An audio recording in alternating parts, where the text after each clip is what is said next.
Dileep case ഞാൻ വിടാമെന്ന് വിചാരിച്ചാലും case എന്നെ വിടുന്നില്ല. ഒരുപാട് പേര് ആവശ്യപ്പെടുകയും ചെയ്യുന്നു. അത് ചെയ്യാനൊരു കാര്യമുണ്ട്.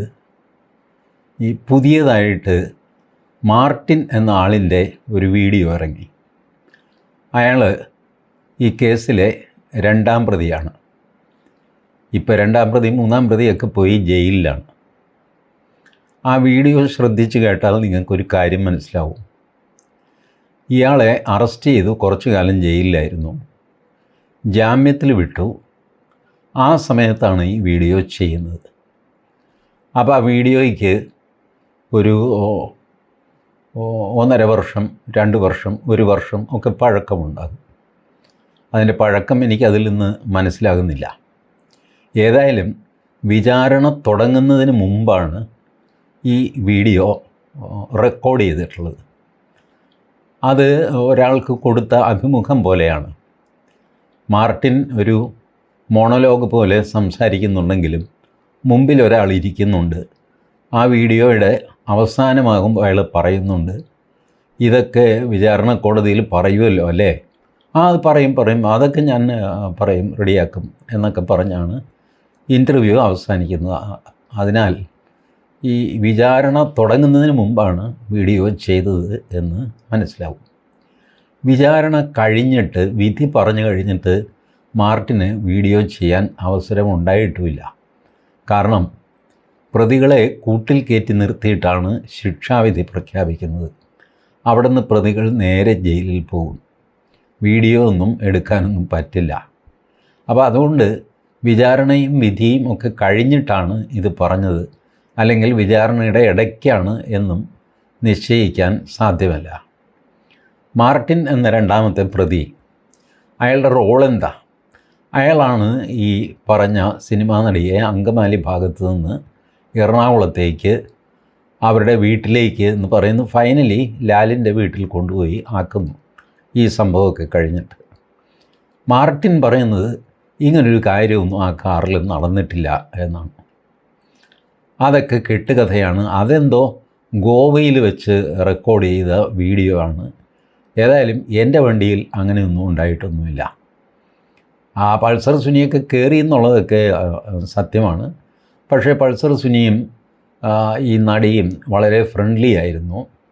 ഏകദേശം കാമുകന്മാരെ പോലെയാണ് അവർ പിരിയാൻ നേരത്ത് പെരുമാറിയത്. കെട്ടിപ്പിടിച്ചു, അങ്ങനെ ചെയ്തു, ഇങ്ങനെ ചെയ്തു എന്നൊക്കെ പറയുന്നു. അപ്പോൾ ഇങ്ങനെ പിരിഞ്ഞ ആൾക്കാർ നടി ലാലിൻ്റെ വീട്ടിലേക്ക് കയറിയപ്പോൾ പെട്ടെന്ന് ഭാവം മാറി, കരച്ചിലും പിഴിച്ചിലും ഒക്കെ ആയി, ഇങ്ങനെ ഒക്കെ സംഭവിച്ചു എന്ന് പറയുന്നു. ഇത് വിശ്വസിക്കാൻ വലിയ പ്രയാസമാണ്. മാർട്ടിൻ പറയുന്നത്, ഞാനിത് അങ്കമാലി മജിസ്ട്രേറ്റിന് മൊഴിയായിട്ട് കൊടുത്തിരുന്നു. അപ്പോൾ മജിസ്ട്രേറ്റ് പറഞ്ഞു, നിങ്ങൾ പറഞ്ഞ കാര്യങ്ങളൊക്കെ ഞാൻ എഴുതിയെടുത്തിട്ടുണ്ട്, അതൊരു സീൽഡ് കവറിൽ ഞാൻ വിചാരണ കോടതിയിലേക്ക് അയക്കാം, നിങ്ങൾ അവിടെ ഈ കാര്യങ്ങളൊക്കെ പറഞ്ഞാൽ മതി എന്ന് പറഞ്ഞത്. ഇത് സ്വാഭാവികമാണ്. കാരണം ഇത്തരം കേസുകളുണ്ടല്ലോ, സെഷൻസിലേക്ക് കമ്മിറ്റ് ചെയ്യും. അപ്പോൾ കമ്മിറ്റ് ചെയ്യുക എന്ന് പറഞ്ഞാൽ മജിസ്ട്രേറ്റ് അല്ല ഇത്തരം കേസുകൾ വിചാരണ നടത്തുന്നത്, സെഷൻസ് കോടതിയാണ്, അല്ലെങ്കിൽ സ്പെഷ്യൽ കോടതിയാണ്. അപ്പോൾ ഇത് സെഷൻസിലേക്ക് കമ്മിറ്റ് ചെയ്തു. സെഷൻസിൽ കമ്മിറ്റ് ചെയ്ത് കഴിഞ്ഞപ്പോൾ നടി ഒരു ആപ്ലിക്കേഷൻ മൂവ് ചെയ്തു. ഒരു വനിതാ ജഡ്ജി വേണം ഇത് കേൾക്കാൻ. നമ്പർ 2, ഇത് ഇൻ ക്യാമറ പ്രൊസീഡിങ്സ് വേണം, അടച്ചിട്ട മുറിയിൽ വേണം. സെഷൻസ് ജഡ്ജി എന്ത് ചെയ്തു? അടച്ചിട്ട മുറിയിൽ വിചാരണയാവാം, പക്ഷേ വനിതാ ജഡ്ജിൻ്റെ ആവശ്യമില്ല എന്ന് വിധിച്ചു. നടി അപ്പീലിൽ പോയി. അപ്പീലിൽ നടിക്ക് അനുകൂലമായി വിധി വന്നു. ഇത് വനിതാ ജഡ്ജി തന്നെ കേൾക്കട്ടെ എന്ന്. അങ്ങനെ ഇതൊരു സ്പെഷ്യൽ കോടതി, അത് CBI കോടതിയാണ്, അതിലേക്ക് വിട്ടു. അവിടെ വനിതാ ജഡ്ജിയുണ്ട്. ആ ജഡ്ജിയാണ് ഹണി എം വർഗീസ്. ഈ കേസ് ഹണി എം വർഗീസ് തുടങ്ങിയതിന് ശേഷം ഹണി എം വർഗീസിന് പ്രൊമോഷനായി, അവർ സെഷൻസ് ജഡ്ജായി.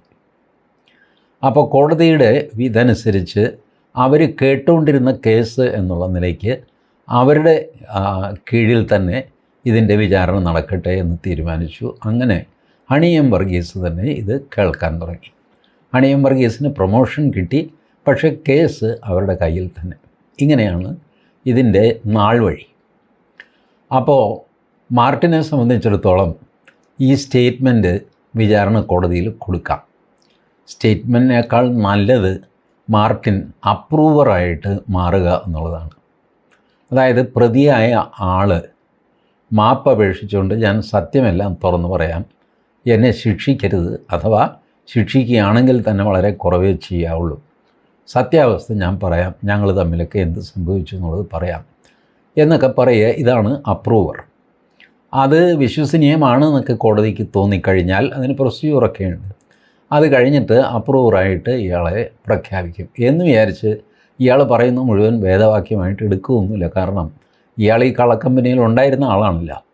പ്രശ്നം വന്ന് കുടുങ്ങുന്നായി കഴിഞ്ഞപ്പോഴാണല്ലോ ഞാൻ മാപ്പ് സാക്ഷിയായിക്കോളാം എന്ന് പറയുന്നത്.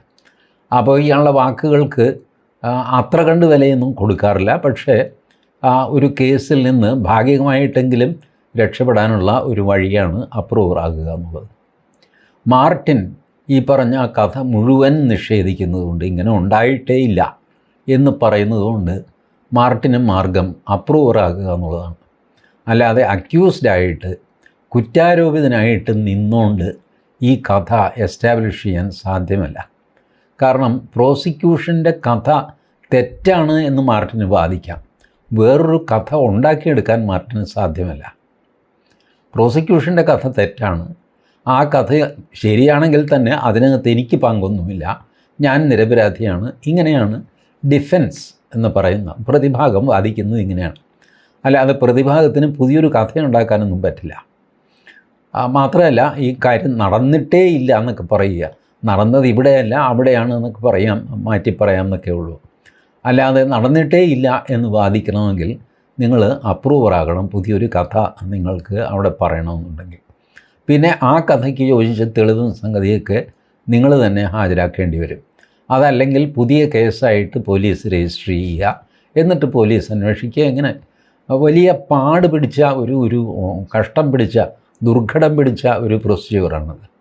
ഏതായാലും മാർട്ടിൻ പറയുന്നത് നമുക്ക് ആദ്യം മുഖവിലേക്കെടുക്കാം. ഇങ്ങനെ ഒന്നും സംഭവിച്ചിട്ടില്ല എന്ന് തന്നെ മാർട്ടിൻ പറയുന്നു. ബട്ട് ഈ കേസിൽ സംഭവിച്ചത്, കേസ് വായിച്ചു നോക്കിക്കഴിഞ്ഞാൽ ഞാൻ പറഞ്ഞല്ലോ 1700 ചില്ലാനും പേജുകളിൽ നമ്മൾ കണ്ടു കഴിഞ്ഞാൽ ഈ പറഞ്ഞ ഫോഴ്സിബിൾ ഓറൽ സെക്സ് നടന്നിട്ടുണ്ട്. ആ കാറിൽ അതിൻ്റെ മാറ്റിൽ നമ്മൾ കാല് ചവിട്ടുന്ന സ്ഥലത്ത് അവിടെ സ്രവങ്ങൾ വീണിരുന്നു, അതിൻ്റെ സാമ്പിൾ എടുത്തിരുന്നു. നടിയുടെ പാൻറ്റിൽ ഷർട്ടിൽ ഒക്കെ ഇത് ഉണ്ടായിരുന്നു. പിന്നെ മുടി, ഇതെല്ലാം ഉണ്ടായിരുന്നു. വെറുതെ ഇതെല്ലാം പോലീസ് കണ്ടെടുത്തു. അത് സയൻറ്റിഫിക്കായിട്ട് കളമശ്ശേരി മെഡിക്കൽ കോളേജിലെ ഡോക്ടർമാർ അവർ ഇത് നമ്പറിട്ട് അടയാളപ്പെടുത്തി ഫോറൻസിക് ലാബിൽ അയക്കുന്നു. ഫോറൻസിക് ലാബിൽ അത് പരിശോധിക്കുന്നു, DNA പരിശോധിക്കുന്നു. ഇതെല്ലാം ചെയ്തിട്ട് കൺഫേം ചെയ്യുന്നു ഈ സംഭവം നടന്നിട്ടുണ്ടെന്നും ഇത് ഈ സ്രവങ്ങളുടെയൊക്കെ ഉറവിടം പൾസർ സുനിയുടെ ശരീരമാണെന്നും കണ്ടെത്തിയിട്ടാണ് റേപ്പ് കൺഫേം ചെയ്യുന്നത്. അല്ലാതെ നടി പറഞ്ഞു എന്നുള്ള ഒറ്റ കാരണം കൊണ്ടല്ല. അങ്ങനെ നടി പറഞ്ഞു എന്നുള്ള ഒറ്റ കാരണം കൊണ്ട് വരെ റേപ്പ് കുറ്റകരമാകും കേട്ടോ. പല സിറ്റുവേഷനിലും സുപ്രീം കോടതിയും മറ്റ് പല കോടതികളും പറഞ്ഞിട്ടുണ്ട് കൊറോബറേറ്റീവ് എവിഡൻസ് ആവശ്യമില്ല ഒരു ബലാത്കാരത്തിൽ. കാരണം ബലാത്കാരത്തിന് സാക്ഷി ഉണ്ടാകാറില്ല, തെളിവ് കിട്ടാനും പ്രയാസമാണ്. കാരണം തെളിവുകൾ പൂർണ്ണമായും കഴുകിയും തുടച്ചും ഒക്കെ പോയി എന്ന് വയ്ക്കുക, അല്ലെങ്കിൽ കാലം കുറേ കഴിഞ്ഞു മഴ പെയ്തു അങ്ങനെയൊക്കെ സംഭവിച്ചു എന്ന് വയ്ക്കുക. അപ്പോൾ കൊറോബറേറ്റിംഗ് എവിഡൻസിന് എവിടെ പോകും? ഇപ്പോൾ ഈ സ്ത്രീയുടെ മൊഴി വിശ്വസിക്കേണ്ടി വരും. അത് സാഹചര്യം നോക്കിയിട്ട്, വെറുതെ ഒരു കള്ളമൊഴി വെച്ചിട്ടല്ല. ഇതൊക്കെയാണ് റേപ്പിൻ്റെ വിചാരണയുടെ പ്രൊസീജിയേഴ്സ്. അപ്പോൾ ഇവിടെ മാർട്ടിൻ ഈ കഥയൊന്നും തന്നെ വിചാരണ സമയത്ത് പറയുന്നില്ല, പറഞ്ഞിട്ടില്ല. ഞാനിപ്പോൾ ഈ ഇതിൻ്റെ ജഡ്ജ്മെൻറ്റിൻ്റെ 72ാമത്തെ പേജ്, അതിൽ ജഡ്ജി പറയുകയാണ്, on an analysis of cross examination of the accused persons. ഈ അക്യൂസ്ഡിനെ, കുറ്റാരോപിതന്മാരുടെ ക്രോസ് എക്സാമിനേഷൻ പരിശോധിച്ചതിൽ നിന്ന് it is seen that the incidents which were narrated by PW1. PW1 എന്ന് പറഞ്ഞാൽ പ്രോസിക്യൂഷൻ വിറ്റ്നസ് 1, അതായത് നടി, അവരാണ് പ്രോസിക്യൂഷൻ വിറ്റ്നസ് 1. ഈ ക്രിമിനൽ കേസിൽ വാദി എന്ന് പറയുന്നത് സ്റ്റേറ്റാണ്. വാദി എന്നുള്ള പ്രയോഗം തന്നെ അവിടെ ഇല്ല, പ്രോസിക്യൂഷൻ എന്നാണ്. ഇതിനകത്ത് പെട്ട വിക്റ്റിം, അത് ബലാത്സംഗമാവാം, കത്തിക്കുത്താകാം, എന്തുവാകാം, ആ വിക്റ്റിമിനെ പ്രോസിക്യൂഷൻ വിറ്റ്നസ് സാക്ഷിയായിട്ടാണ് വിസ്തരിക്കുന്നത്. സ്റ്റേറ്റാണ് പരാതിക്കാരൻ. ഇതാണ് നിയമത്തിലെ സങ്കല്പം. അപ്പോൾ പ്രോസിക്യൂഷൻ വിറ്റ്നസ് നമ്പർ 1 എന്ന് പറഞ്ഞു കഴിഞ്ഞാൽ PW1 അത് നടിയാണ്. The incidents which were narrated by PW1 regarding the alleged commission of abduction, wrongful confinement and rape are not seen challenged. ഈ സംഭവം ആരും തന്നെ ചലഞ്ച് ചെയ്തിട്ടില്ല. അക്യൂസ്ഡിൽ ആരും തന്നെ ചലഞ്ച് ചെയ്തിട്ടില്ല. ഒരു കാര്യം ഓർക്കുക, അവിടെ ദിലീപിൻ്റെ വക്കീൽ രാമൻപിള്ള സാറും ഉണ്ട്. ഇങ്ങനെ ഒരു റേപ്പ് നടന്നില്ല എന്ന് കോടതിയിൽ എസ്റ്റാബ്ലിഷ് ചെയ്താൽ അതിൻ്റെ നമ്പർ 1 ബെനിഫിഷ്യറി ആരാ? ദിലീപാണ് അല്ലേ? റേപ്പേ നടന്നിട്ടില്ല, പിന്നെയല്ലേ കൊട്ടേഷൻ, എടുത്തുകൊണ്ട് പോടായെല്ലാം എന്ന് പറയും കോടതി. അപ്പോൾ ഒരു റേപ്പ് നടന്നില്ല എന്ന് വരുത്താൻ ദിലീപിൻ്റെ വക്കീലും കൂടെ കൂടും. ബട്ട് കൂടുന്നില്ല. ചില കാര്യങ്ങളിലൊക്കെ ദിലീപിൻ്റെ വക്കീൽ ചില പ്രത്യേക സ്റ്റേറ്റ്മെൻറ്റ് ഈ FSL ഫോറൻസിക് സയൻസ് ലബോറട്ടറി, പിന്നെ DNA ലബോറട്ടറി, ഇവരോടൊക്കെ ചോദിച്ച് ഉറപ്പ് വരുത്തുന്നുണ്ട്. അത് ദിലീപിന് അനുകൂലമായിട്ട് നാളെ പ്രയോഗിക്കാം എന്നുള്ള കാര്യങ്ങളാണ്. അതിവിടെ പ്രസക്തമല്ല. അപ്പോൾ അബ്ഡക്ഷൻ, തട്ടിക്കൊണ്ടുപോകൽ, റോങ്ഫുൾ കൺഫൈൻമെൻറ്റ്, തടവിലിട്ട് നിർത്തൽ, and rape are not seen challenge except for the identity or some contradictions regarding her plan to arrive Ernakulam. അതായത് ചില സാധനങ്ങൾ ഐഡൻറ്റിഫൈ ചെയ്യുന്നതിൽ വന്ന വ്യത്യാസം, അല്ലെങ്കിൽ എറണാകുളത്ത് ഇന്ന സ്ഥലത്ത് പോകണമെന്ന് പറഞ്ഞ് പിന്നെ അവിടെ വേണ്ട മറ്റൊരു സ്ഥലത്ത് മതി എന്ന് പറഞ്ഞു, ഇങ്ങനെയൊക്കെയുള്ള ചില്ലറ വ്യത്യാസങ്ങളാണ് ഈ പ്രതികൾ ഉന്നയിച്ചത്. അതിലൊരെണ്ണം ഇപ്പോൾ ഐഡൻറ്റിറ്റി സംബന്ധിച്ചതാണെങ്കിൽ പൾസർ സുനി പറയുന്നു, ഇവർ പറയുന്നത് ഇവരുടെ പാൻറ്റിന് സിബ് ഉണ്ടായിരുന്നു എന്ന്. വാസ്തവത്തിൽ അതിന് സിബ് ഉണ്ടായിരുന്നില്ല. സിബില്ലാത്ത തരം പാൻറ്റായിരുന്നു അത്. അണ്ടർവെയറിൻ്റെ നിറം ഇങ്ങനെ ആയിരുന്നില്ല എന്നൊക്കെ പറഞ്ഞുള്ള ചില്ലറ തർക്കം ആണ് പൾസർ സുനി ഉന്നയിക്കുന്നത്. മാർട്ടിനാണെങ്കിൽ ഒരു തർക്കവും ഉന്നയിക്കുന്നുമില്ല. ഈ കഥ പറഞ്ഞ് വീഡിയോ ഇറക്കിയ മാർട്ടിൻ കോടതിയിൽ ഒരു തർക്കവും ഉന്നയിക്കുന്നില്ല. അപ്പോൾ അത് കഴിഞ്ഞു. ഇതല്ലാതെ ഉന്നയിച്ച കാര്യങ്ങൾ പൾസർ സുനി പിന്നെയും പല പ്രശ്നങ്ങൾ ഉന്നയിക്കുന്നുണ്ട്. പൾസർ സുനിയെ നിങ്ങൾക്ക് ഓർമ്മയുണ്ടാകും, കോടതിയിൽ കീഴടങ്ങാൻ പോയിട്ട് ബലം പ്രയോഗിച്ച് പോലീസുകാർ പിടിച്ചുകൊണ്ട് പോവുകയായിരുന്നു. പൾസർ സുനിക്ക് തെറ്റിപ്പോയ ഒരു കാൽക്കുലേഷൻ അതായിരുന്നു. കോടതി മുറിയിലുണ്ടാകും എന്ന് വിചാരിച്ചിട്ട്, കോടതി കൂടുന്നുണ്ടാകും എന്ന് വിചാരിച്ചിട്ട് ഓടിപ്പോയി മജിസ്ട്രേറ്റിന് മുമ്പിൽ കീഴടങ്ങാം എന്ന് വിചാരിച്ചു. ബട്ട് മജിസ്ട്രേറ്റ് ഭക്ഷണം കഴിക്കാൻ പോയിട്ട് തിരിച്ച് വന്നിട്ടുണ്ടായിരുന്നില്ല. അപ്പോൾ പൾസർ സുനി ചാടി കോടതി മുറിയിൽ കയറി, പിന്നാലെ പോലീസ് ചാടി കയറി ഇയാളെ ഉറുപ്പടങ്കം പിടിച്ച് ജീപ്പിലിട്ട് കൊണ്ടുപോയി. അന്നത് വലിയ വിവാദമൊക്കെ ആയതാണ്. അങ്ങനെ ഒരാളെ അറസ്റ്റ് ചെയ്യാമോ, കോടതിയിൽ കീഴടങ്ങാൻ വന്ന ആളെ അറസ്റ്റ് ചെയ്യാമോ, ഇങ്ങനെയൊക്കെ. കോടതിയിൽ കീഴടങ്ങാൻ വരുന്നവർ സാധാരണ ചെയ്യുന്നത് ഞാൻ പറയാം. അവർ ഗോപ്യമായിട്ട് അവരുടെ വക്കീലിൻ്റെ ഓഫീസിൽ വരും. സാധാരണഗതിയിൽ വക്കീൽ ഓഫീസിൽ പോലീസ് കയറാറില്ല. കയറിക്കൂടായികയൊന്നുമില്ല, പക്ഷെ കയറാറില്ല. അപ്പോൾ വക്കീലിൻ്റെ പുറകുവശത്തുള്ള ആൻറ്റി റൂം അല്ലെങ്കിൽ ഒരു കർട്ടനോ എന്തെങ്കിലും ഉണ്ടാകും. അതിൻ്റെ മറവിലായിരിക്കും ഇയാളിരിക്കുന്നത്. മജിസ്ട്രേറ്റ് വന്നു എന്ന് ഉറപ്പാക്കിയിട്ട് ക്ലർക്കിനെ വിട്ട്, മാധവോ ഒന്ന് നോക്ക് കക്ഷി വന്നോന്ന്. വന്നിട്ടുണ്ട് സാറേ, വന്നിട്ടുണ്ട്. ഇപ്പോൾ ഏതാ? ഇപ്പോൾ 23/13 നമ്മുടെ നാരായണിയുടെ കേസാണ്. ആ ശരി ശരി, അത് കഴിയട്ടെ, അത് കഴിഞ്ഞിട്ട് ഇങ്ങനെയും കൊണ്ട് പോകാം. അപ്പോൾ നാരായണിയുടെ പ്രമാദമായ കേസ് അവിടെ നടക്കുന്നു. ഈ വിചാരണ സമയത്ത് വലുതായിട്ട് മറ്റു വക്കീലൊന്നും ഉണ്ടാവാറില്ല. വിചാരണ ഒരു ബോറിങ് ഏർപ്പാടാണ്. നിങ്ങൾ ആരെങ്കിലും വിചാരണ കേട്ടിട്ടുണ്ടോ? ലോവർ കോർട്ടിൽ മഹാ ബോറിംഗ് ആണ്, ചിലപ്പോഴൊക്കെ തമാശയുമാണ്. അത് ഞാൻ വേറൊരു വീഡിയോയിൽ പറയാം. ഇതിങ്ങനെ വക്കീൽ ചോദിക്കുന്നു, ഇയാൾ മറുപടി പറയുന്നു, മജിസ്ട്രേറ്റ് എഴുതിയെടുക്കുന്നു. ഇങ്ങനെ നമ്മളവിടെ ഇരുന്നാൽ നമ്മൾ ഉറക്കം തൂങ്ങും. ഇതാണ്. പക്ഷേ ഞാൻ പോയി ഇരുന്നിട്ടുണ്ട്, ഉറക്കമൊന്നും തൂങ്ങിയില്ല. പക്ഷേ ചിരി വന്നിട്ടുണ്ട്, ചിരി ചുമയാക്കി മാറ്റേണ്ടിയൊക്കെ വന്നിട്ടുണ്ട്. അങ്ങനെയൊക്കെയാണ് വിചാരണ. അപ്പോൾ ആ ഒരു ഒഴിവ് നോക്കിയിട്ടാണ് ഇയാളെയും കൊണ്ട് വക്കീൽ മിന്നൽ പോലെ കോടതിക്കുള്ളിൽ പോകും. ഇയാൾ സറണ്ടർ ചെയ്യാൻ വന്നിരിക്കുകയാണെന്ന് പറയും, സറണ്ടർ ചെയ്യും. ഇങ്ങനെയാണ് പോലീസിനെ വക്കീലന്മാർ കളിപ്പിക്കുന്നത്. ഇതൊക്കെ ട്രേഡ് സീക്രട്ടാണ്, പുറത്ത് പറയരുത്. നിങ്ങളോടായതുകൊണ്ട് ഞാനൊരു വിശ്വാസം വെച്ച് പറയുക, നമ്മളെ കുഴപ്പത്തിലാക്കരുത് കേട്ടോ. ആയിരിക്കട്ടെ. അപ്പോൾ എന്നെ അറസ്റ്റ് ചെയ്ത് ശരിയായില്ല എന്നൊക്കെ പൾസർ സുനി. എന്നിട്ട് കോടതി എഴുതിയിരിക്കുകയാണ്, the learned counsel for accused number 2, അതായത് Martin, did not challenge his arrest പോലും ചലഞ്ച് ചെയ്തില്ല. എന്ത് ചലഞ്ച് ചെയ്യാൻ?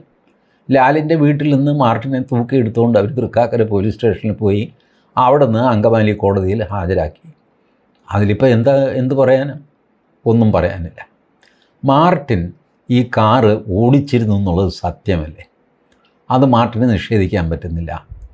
കാറിൽ പൾസർ സുനി കയറി എന്നുള്ളത് നിഷേധിക്കാൻ പറ്റുമോ? ഇല്ല. നിങ്ങൾ സാമാന്യ ബുദ്ധിക്ക് ആലോചിച്ച് നോക്കി. ഒരു ഡ്രൈവർ, പ്രത്യേകിച്ച് ഒരു സ്ത്രീയായ നടിയെ ഒരു സ്ഥലത്ത് നിന്ന് വേറൊരു സ്ഥലത്തേക്ക് കൊണ്ടുപോകുമ്പോൾ പരിചയക്കാരനായ ഒരാളാണെങ്കിൽ പോലും ഞാനും കൂടെ വണ്ടിയിൽ കയറട്ടെ എന്ന് പറഞ്ഞാൽ പറ്റില്ല എന്ന് പറയും, ഇല്ലേ? ഇപ്പോൾ കൃത്രിമമായിട്ട് ഇവരൊരു സീനുണ്ടാക്കി കളമശ്ശേരി പഴയ അപ്പോളോ ടയേഴ്സിൻ്റെ അവിടെ വെച്ച് പുറകിൽ നിന്ന് ടെമ്പോ ട്രാവലർ കൊണ്ടുവന്ന് ഈ വണ്ടിക്ക് ഒരു ഇടി വെച്ച് കൊടുത്തു. ചെറിയ ഇടിയാണ്, ചെറിയൊരു ചളുക്കമുണ്ട് വണ്ടിക്ക്. അവിടെ ഒരു വാക്ക് തർക്കം, നീണ്ടു നിന്ന ഒരു വാക്ക് തർക്കം സൃഷ്ടിക്കുക. എന്നിട്ട് അതേ തുടർന്നിട്ട് ഈ 2 പേര്, അതിൽ പൾസർ സുനി ഇല്ല, അവരാദ്യം കയറുക, കാറ് മുന്നോട്ട് പോവുക, നിർത്താൻ പറയുക, അവരിറങ്ങിയിട്ട് പൾസർ സുനി കയറുക. ഈ നാടകമൊക്കെ ഒന്നാമത് ഇത് തിരക്ക് പിടിച്ച റോഡാണ്, നമ്മുടെ എയർപോർട്ട് സീപോർട്ട് റോഡാണ്. മാർട്ടിൻ എന്ത് ചെയ്യായിരുന്നു? പെൺകുട്ടിയോട് ചോദിക്കുന്നുണ്ട്, ക്രോസ് ക്വസ്റ്റ്യൻ ചെയ്യുമ്പോൾ ഈ നടിയോട് ചോദിക്കുന്നുണ്ട്, നിങ്ങൾ നിലവിളിക്കാത്തത് എന്ത്? നടി പറയുന്നു, ഞാൻ നിലവിളിച്ചിട്ട് കാര്യമില്ല, സെൻട്രൽ ലോക്ക് ഇടാൻ പറഞ്ഞു, ഗ്ലാസ് പൊക്കാൻ പറഞ്ഞു പൾസർ സുനി. മാർട്ടിൻ അങ്ങനെ തന്നെ ചെയ്തു. ഞാൻ വിചാരിച്ച ആ കാറ് ഡോറ് തുറക്കാൻ പറ്റില്ല, ഡോറ് തുറക്കുകയോ ചില്ല് താഴ്ത്തുകയോ ചെയ്താലല്ലാതെ എൻ്റെ നിലവിളി ആര് കേൾക്കാനാണ്? ഫോൺ ചെയ്യാമെന്ന് വെച്ചാൽ ഫോണും അവർ തട്ടിപ്പറിച്ചിരിക്കുന്നു. എൻ്റെ 2 വശത്ത് 2 തടിമാടന്മാരിരിക്കുന്നു, എൻ്റെ 2 കൈയും അവർ പിടിച്ചിരിക്കുന്നു, ഒരു കൈ കൊണ്ട് വാ പൊത്തിയിരിക്കുന്നു, മാറി മാറി വാ പൊത്തിപ്പിടിക്കുന്നു. വല്ലാതെ പരിഭ്രമിക്കുമല്ലോ. നമ്മൾ ഒരു പെൺകുട്ടിയുടെ നിസ്സഹായാവസ്ഥയെ മനസ്സിലാക്കണ്ടേ? ആ സമയത്ത് അപ്പോൾ ഈ ചോദ്യമൊക്കെ ചോദിച്ചു. മാർട്ടിന് ഈ നടിയെ സഹായിക്കണമെന്നുണ്ടെങ്കിൽ തീർച്ചയായിട്ടും സഹായിക്കാമായിരുന്നു. മാർട്ടിൻ വണ്ടി കേടാണെന്ന് അല്ലെങ്കിൽ വെറുതെ മാർട്ടിൻ യോപത്തൊന്നും പറഞ്ഞ് നിലവിളിക്കുക, ആളെ കൂട്ടി കഴിയുമ്പോൾ സംഗതി മാറുമല്ലോ. അപ്പോൾ മാർട്ടിന് ഒരു ആത്മാർത്ഥതയും ഉണ്ടായിരുന്നില്ല. മാർട്ടിൻ ഇവരുടെ കൂടെ തന്നെയായിരുന്നു. അങ്ങനെയാണ് മാർട്ടിന് ഇതേ ശിക്ഷ കിട്ടുന്നത്. പൾസർ സുനിക്ക് കിട്ടിയ ശിക്ഷ തന്നെ മാർട്ടിന് കിട്ടി. പിന്നെ വീഡിയോ ചെയ്തു. ഞാൻ പറയട്ടെ, ഇപ്പോൾ കേരളത്തിൽ നടക്കുന്നത് എന്താ? പൊതുജനം 2 ചേരിയായിട്ട്, പൊതുവേ 2 ചേരിയായിട്ട്, ഇതിൽ താല്പര്യമില്ലാത്ത ആൾക്കാരും ഒക്കെ ഉണ്ട്, 2 ചേരിയായിട്ട് തിരിഞ്ഞ് തർക്കിക്കുന്നു. അപ്പോൾ അതിന് പറ്റിയ വീഡിയോകൾ കണ്ടെത്തുന്നു. അത് പഴയതോ പുതിയതോ ഒന്നും നോക്കുന്നില്ല. കിട്ടിപ്പോയി എന്ന് പറഞ്ഞിട്ട് ഒരു വിഭാഗം അത് ആഘോഷിക്കുന്നു, മറ്റേ വിഭാഗം വേറൊരു വീഡിയോ ആഘോഷിക്കുന്നു, അന്യോന്യം പ്രാകുന്നു. നിനക്കൊന്നും ഗുണം പിടിക്കുകയുള്ള കാലമാടാന്നൊക്കെ പറഞ്ഞിട്ട് നീണ്ട ഫേസ്ബുക്ക് പോസ്റ്റുകൾ ഇടുന്നു. ഇതൊക്കെയാണ് സംഭവിക്കുന്നത്. ബട്ട് സത്യാവസ്ഥ കോടതിയുടെ ജഡ്ജ്മെൻറ്റിലുണ്ട്. മാർട്ടിൻ ഈ പറഞ്ഞ പോലെ ഞാൻ നിരപരാധിയാണെന്ന് വാദിക്കാൻ പറ്റില്ല. കാരണം ഫോറൻസിക് തെളിവുകളാണെന്നേ വണ്ടിയിൽ നിന്ന് എടുത്തതാണ്, ഉടുത്ത വസ്ത്രത്തിൽ നിന്ന് എടുത്തതാണ്, അല്ലാതെ വെറുതെ ആളുകളുടെ മൊഴി മാത്രമൊന്നുമല്ല. അതിജീവിത പറഞ്ഞു എന്നെ ഇങ്ങനെ ദുരുപയോഗം ചെയ്തു എന്ന് പറഞ്ഞു. ചെയ്തില്ല എന്ന് ഇവരും പറഞ്ഞു. അതിജീവിത പറഞ്ഞത് വിശ്വസിച്ചിട്ട് അങ്ങ് വിധി എഴുതി. അങ്ങനെയല്ല സംഭവിച്ചിരിക്കുന്നത്. ഇതെല്ലാം ശാസ്ത്രീയമായ തെളിവുകളുടെ അടിസ്ഥാനത്തിൽ തന്നെയാണ് കോടതി ചെയ്തിട്ടുള്ളത്. DNA പരിശോധന ചെയ്തു. അതിനകത്ത് 2 സാമ്പിളിൻ്റെ DNA അവർക്ക് കണ്ടുപിടിക്കാൻ പറ്റിയിട്ടുമില്ല. അതും അവർ റെക്കോർഡ് ചെയ്തിട്ടുണ്ട് ലാബിൽ നിന്ന്. DNA പരിശോധിക്കാനായിട്ടൊരു മിനിമം ക്വാണ്ടിറ്റി വേണം, അത് ഉണ്ടായിരുന്നില്ല. അപ്പോൾ അതുകൊണ്ട് 2 സാമ്പിൾ ആരുടെയാണെന്ന് അറിയില്ല എന്ന് പറഞ്ഞ് മാറ്റി വയ്ക്കുകയും ചെയ്തു. ഏതോ ഒരു മൃഗത്തിൻ്റെ രോമം, അത് ആടിൻ്റെയോ അല്ലെങ്കിൽ വണ്ടിയിൽ പട്ടിയെ എപ്പോഴെങ്കിലും കൊണ്ടുപോയിട്ട് പട്ടിയുടെ രോമം വീഴുമല്ലോ, അങ്ങനെ ആനിമൽ ഹെയർ എന്ന് പറഞ്ഞിട്ട് അതിന് 2 രോമങ്ങൾ കിട്ടിയിട്ടൊക്കെയുണ്ട്. ഇതെല്ലാം സത്യസന്ധമായിട്ട് FSL റിപ്പോർട്ടിലുമുണ്ട്. അത് നമ്മൾ കണ്ടില്ല എന്ന് വെച്ചുകൂടാ. അത് കോടതി പരിശോധിച്ചു. അത് അപ്രീഷിയേറ്റ് ചെയ്യേണ്ടത് എങ്ങനെ എന്ന് സുപ്രീം കോടതിയുടെ നിർദ്ദേശമുണ്ട്. അത് വെച്ച് അത് അപ്രീഷിയേറ്റ് ചെയ്തിട്ട് കൺക്ലൂസീവായിട്ട് ഇങ്ങനൊരു ഹീനകൃത്യം നടന്നിട്ടുണ്ട്, അത് ചെയ്തത് പൾസർ സുനിയാണ് എന്ന് സംശയാതീതമായിട്ട് തെളിഞ്ഞു. അങ്ങനെയാണ് കോടതി ഇവർക്ക് ശിക്ഷ കൊടുക്കുന്നത്. അല്ലാതെ മാർട്ടിൻ പറഞ്ഞ പോലെ ഗോവയിൽ ഏതോ വീഡിയോ പിടിച്ചു, ആ വീഡിയോ കാണിച്ചു, ഇതൊന്നും അല്ല. കാരണം ഇതിന് ശേഷം ഈ പൾസർ സുനിയും കൂട്ടരും ഈ ഡിവൈസ് കൈകാര്യം ചെയ്ത്, ഈ വീഡിയോ എടുത്ത ഡിവൈസ് ഉണ്ടല്ലോ, മൊബൈൽ ഫോൺ, ആ മൊബൈൽ ഫോൺ ഇവർ നശിപ്പിച്ചത് എങ്ങനെ, അതിൽ നിന്ന് വേറൊരു ഫോണിലേക്ക് കോപ്പി ചെയ്തതെങ്ങനെ, അത് കോപ്പി ചെയ്യാൻ കൂട്ടത്തിലുള്ള ഒരാളിനോട് പറഞ്ഞു കഴിഞ്ഞപ്പോൾ ആ പൊട്ടം പറഞ്ഞ് എനിക്കിതറിയാൻ മേല, ഈ കുന്ത എങ്ങനെയാണ് കോപ്പി ചെയ്യുന്നതെന്ന് ഞാൻ ചോദിച്ചു. അയാൾ ഇതുമൊക്കെ പറയുന്നുണ്ട്. ഇതിങ്ങനെ ലോഡിങ് എന്ന് കറങ്ങുന്നതല്ല, അത് ഇത് ലോഡാവുന്നില്ല ചേട്ടാ എന്നൊക്കെ പറയുന്നൊക്കെ. ഈ സംഭാഷണമൊക്കെ ഈ ജഡ്ജ്മെൻറ്റിലുണ്ട്. അപ്പോൾ അവർ വീഡിയോ നശിപ്പിക്കാനോ അല്ലെങ്കിൽ പ്രിസർവ് ചെയ്യാനോ വേറൊരു ഡിവൈസിലെടുക്കാനോ, ഒറിജിനൽ ഡിവൈസ് നശിപ്പിച്ചാൽ ഇത് ഒറിജിനലല്ല, അതുകൊണ്ട് ഈ വീഡിയോ അക്സെപ്റ്റ് ചെയ്യാൻ പറ്റില്ല എന്നൊക്കെ വാദിക്കാമെന്നായിരിക്കും അവരുടെ മനസ്സിൽ. ബട്ട് സംഭവം പറ്റിയത് എന്താ, ഈ ഫോറൻസിക് എവിഡൻസ് നിങ്ങൾക്ക് മാറ്റിമറിക്കാൻ പറ്റില്ല. അല്ലെങ്കിൽ വണ്ടി കംപ്ലീറ്റ് കഴുകി സംഗതിയൊക്കെ ചെയ്യണം. അതിനിടയ്ക്ക് വണ്ടി ലാലിൻ്റെ വീട്ടിലേക്ക് പോയി. ഈ മാർട്ടിനാണെങ്കിലോ, ലാലിന് കള്ളപ്പണത്തിൻ്റെ ബിസിനസ്സുണ്ട്, കുഴൽപ്പണത്തിൻ്റെ ബിസിനസ്സുണ്ട്, മഹാകള്ളനാണ് കേട്ടോ, ഭയങ്കരനാണ് എന്നൊക്കെ പറഞ്ഞ് തട്ടിവിടുന്നു. ആർക്കും ആരെ പറ്റിയും പറയാം. ഇപ്പോൾ ആളുകൾ എന്നോട് എൻ്റെ വീഡിയോയുടെ ചുവട്ടിലൊക്കെ ചോദിക്കുക, തനിക്ക് എത്ര കാശ് കിട്ടിയിടോ കളവാ. ഞാൻ സത്യം പറഞ്ഞ ഈ ദിലീപിനെ കണ്ടിട്ട് പോലുമില്ല. അത് പറഞ്ഞിട്ട് കാര്യമില്ല. അവർ ചോദിക്കുന്നവരുടെ ഭാഗത്ത് ന്യായമുണ്ടല്ലോ. അവർക്കിത് അറിയേണ്ട കാര്യമില്ല. മോഹൻദാസ് ദിലീപിനെ അറിയില്ല എന്നൊക്കെ പറഞ്ഞ് കള്ളമാണെന്നേ. ഇയാളൊക്കെ ദിലീപ് കാശ് ഇങ്ങനെ അട്ടിയിട്ട് വെച്ചിരിക്കുകയല്ലേ. ഒരു വീഡിയോ ചെയ്യും മോഹൻദാസ്, ഞാനൊന്ന് രക്ഷപ്പെട്ടെ, എൻ്റെ വീഡിയോ കൊണ്ടാണ് അങ്ങനെ കേസ് ജയിച്ചതെന്ന് തോന്നുന്നു ഈ പറയുന്നത് കേട്ട് കഴിഞ്ഞാൽ. അങ്ങനെ വൈൽഡ് അലിഗേഷൻസ്. അപ്പോൾ വൈൽഡ് അലിഗേഷൻസ് ഈ മാർട്ടിനും പറയുന്നുണ്ട്. ഈ ലാലിന് കുഴൽപ്പണത്തിൻ്റെ ബിസിനസ്സുണ്ട്, കോടികളും അറിയുന്നുണ്ട്, ഞാൻ തന്നെ നെടുമ്പാശ്ശേരി എയർപോർട്ടിൽ നിന്ന് പലതവണ ഇതുപോലത്തെ കാശ് കൊണ്ടുപോയി കൊടുത്തിട്ടുണ്ട്, അത്രയും സത്യസന്ധമായിട്ട് പെരുമാറിയല്ലോടാണ് എന്നൊക്കെ പറഞ്ഞിട്ട് കരയാൻ തുടങ്ങും. എന്ത് ചെയ്യും? അപ്പോൾ ഈ വീഡിയോ ദിലീപിന് അനുകൂലമായിട്ടൊക്കെ ഉപയോഗിക്കുക എന്ന് പറയുന്നത് മോശമാണ്. നമ്മൾ ലെറ്റസ് ഗോ ബൈ മെറിറ്റ്സ്. ഈ വെറുതെ വൈകാരികമായിട്ടൊരാളൊരു വീഡിയോ ചെയ്തു അത് ഇതെന്നൊക്കെ പറഞ്ഞ് പോകുന്നതിന് പകരം ഗോ ബൈ ജഡ്ജ്മെൻറ്റ്. ജഡ്ജ്മെൻറ്റിൽ ഇതെല്ലാം ഉണ്ടല്ലോ. ആരെന്ത് പറഞ്ഞു, ചെയ്തു, പിടിച്ചു, ഇതെല്ലാം ഉണ്ട്. ജഡ്ജ്മെൻറ്റ് വായിച്ചു കഴിഞ്ഞാൽ ഈ ഒരു ഫോർഗോൺ കൺക്ലൂഷൻ എന്ന് നമ്മൾ ഇംഗ്ലീഷിൽ പറയും. പോക്ക് കേസാണെന്ന് വക്കീൽ തന്നെ മാർട്ടിനോട് പറഞ്ഞു കാണും. എടോ, താൻ പിഴച്ചിട്ട് കാര്യമൊന്നുമില്ല, ഞാനൊരു കാര്യം ചെയ്യാം, തൻ്റെ ശിക്ഷ ഏറ്റവും കുറയ്ക്കാനായിട്ടോ വല്ലതും ഞാൻ നോക്കാം. കാരണം മാർട്ടിൻ ഡയറക്റ്റ് ഈ ഹീനകൃത്യം ചെയ്തിട്ടില്ല. പക്ഷേ ഹീനകൃത്യം പുറകിലത്തെ സീറ്റിൽ നടക്കുന്നു എന്നറിഞ്ഞുകൊണ്ട് വണ്ടി ഓടിച്ചവനാണ് മാർട്ടിൻ.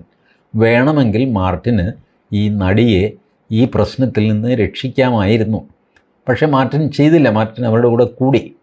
ഞാൻ പേടിച്ചിട്ട് അവരുടെ കൂടെ കൂടിയതാണ് എന്ന് പോലും മാർട്ടിൻ പറയുന്നില്ല. ശരി, സംഭവത്തിന് ശേഷം ലാലിൻ്റെ വീട്ടിൽ എത്തിക്കഴിഞ്ഞിട്ട് മാർട്ടിൻ അത് പറയാമല്ലോ. എൻ്റെ പോന് സാറേ, എനിക്ക് ജീവഭയങ്ങളുള്ള, അവർ പറയും കുത്തി കൊന്ന് കുടലെടുത്ത് കളയുന്നതിൻ്റെ, മിണ്ടാതിരുന്നോളാം, മര്യാദയ്ക്ക് വണ്ടി ഓടിച്ചാൽ മതി, ഇങ്ങനെയൊക്കെ അവർ പറഞ്ഞു സാറേ, ഞാൻ എന്ത് ചെയ്യും, ഞാൻ പേടിച്ചു പോയി എന്നൊക്കെ പറയാം. ഇതൊന്നും മാർട്ടിൻ ചെയ്തിട്ടില്ല. മാർട്ടിൻ അറസ്റ്റിൽ പോയി ജാമ്യത്തിൽ ഇറങ്ങിക്കഴിഞ്ഞപ്പോൾ ഇറക്കിയ ഒരു വീഡിയോ, ആ വീഡിയോ അത് ദിലീപ് കുറ്റവാളിയല്ലെന്നും ദിലീപ് പാവമാണെന്നും മഞ്ജു വാര്യർ, പിന്നെ ആരാ ശ്രീകുമാർ മേനോൻ, ആരുടെ കുറച്ച് പേരുടെ പേരൊക്കെ പറഞ്ഞിട്ട് ലാൽ, ഇവരെല്ലാം ചേർന്ന് ദിലീപിനെ ഒതുക്കാൻ നടത്തിയ കളിയാണ് ഈ സംഭവം എന്നൊക്കെ മാർട്ടിൻ അങ്ങ് തട്ടിവിടും. ഇത് കേൾക്കുമ്പോൾ ദിലീപിനെ കണ്ണുമടച്ച് പിന്തുണയ്ക്കുന്നവർക്ക് പെട്ടെന്നൊരു സന്തോഷം തോന്നും. അവർ ഈ സീക്വൻസ് ഓഫ് ഇവൻറ്റ്സ് നോക്കുകയില്ല, അതുകൊണ്ട് വരുന്നതാണ്, ആവേശം കൊണ്ട് വരുന്ന. ഞാൻ അവരെ കുറ്റം പറയില്ല. ഓരോ മനുഷ്യനും ഉണ്ടല്ലോ കേൾക്കുന്നത് അവനവന് കേൾക്കാൻ ഇഷ്ടമുള്ള കാര്യങ്ങളാണ് കേൾക്കുന്നത്. നമ്മളെടുത്തൊരു പൊസിഷൻ, അതിനനുകൂലമായിട്ടൊരു വീഡിയോ വന്നാൽ ആ വീഡിയോയ്ക്കകത്ത് എന്തെങ്കിലും മിസ്റ്റേക്ക് ഉണ്ടോ എന്ന് പോലും നമ്മൾ നോക്കുകയില്ല. ദേ വന്നു കിട്ടിപ്പോയി എന്നൊക്കെ പറഞ്ഞിട്ട് നമ്മളത് എടുത്തിട്ട് ഉപയോഗിക്കും. ഇത് മനുഷ്യ സ്വഭാവമാണ്. അതുകൊണ്ട് ഞാൻ ആരെയും കുറ്റം പറയില്ല. പക്ഷേ വസ്തുനിഷ്ഠമായിട്ട് കാര്യങ്ങൾ നോക്കണം. ഇപ്പോൾ ഈ അടുത്ത ദിവസങ്ങളിൽ ഇറങ്ങുന്ന പല വീഡിയോയും പലരും പല വിദഗ്ധന്മാരും എന്നൊക്കെ നിങ്ങൾ പറയുമെങ്കിലും എല്ലാം ജഡ്ജ്മെൻറ്റുമായിട്ട് ഒത്തു നോക്കിയിട്ട് വേണം വിശ്വസിക്കാൻ. അങ്ങനെ ഒത്തു നോക്കുമ്പോൾ ഈ പറഞ്ഞ മാർട്ടിൻ്റെ ഭാഗത്ത് യാതൊരു മെരിറ്റും കാണുന്നില്ല. ലാലിനെ പറ്റി കുറേ അപവാദം പറഞ്ഞു, അത് കേൾക്കുമ്പോൾ ഒരു സുഖമുണ്ട്. ഒരാൾ കള്ളക്കടത്തുകാരനാണ് കേട്ടോ. ഇന്നലെയും രാത്രി 2 പെട്ടി ചുവന്നുകൊണ്ട് വരുന്നത് ഞാൻ കണ്ടതാണ്. അതിനകത്തൊക്കെ സ്വർണ്ണമാണോ അതോ ഏത്തപ്പഴമാണോ എന്ന് അപ്പോൾ ആർക്കും അറിയാൻ പറ്റില്ല. പക്ഷേ നമ്മളങ്ങ് അവൻ സ്വർണ്ണം, ഇതൊക്കെ നമുക്ക് കേൾക്കാൻ സുഖമുള്ള അപവാദങ്ങളാണ്. പക്ഷേ അതിൽ പെട്ടുപോകരുതെന്നാണ് എൻ്റെ അഭ്യർത്ഥന. അതുകൊണ്ടാണ് ഈ മാർട്ടിൻ വീഡിയോ വല്ലാതെ വൈറലാകുകയും അതേ ചൊല്ലി കലഹം നടക്കുകയും ചെയ്തപ്പോൾ അതിൻ്റെ സത്യാവസ്ഥ നിങ്ങളെ ഒന്ന് അറിയിക്കണം എന്നെനിക്ക് തോന്നിയത്. Thank you.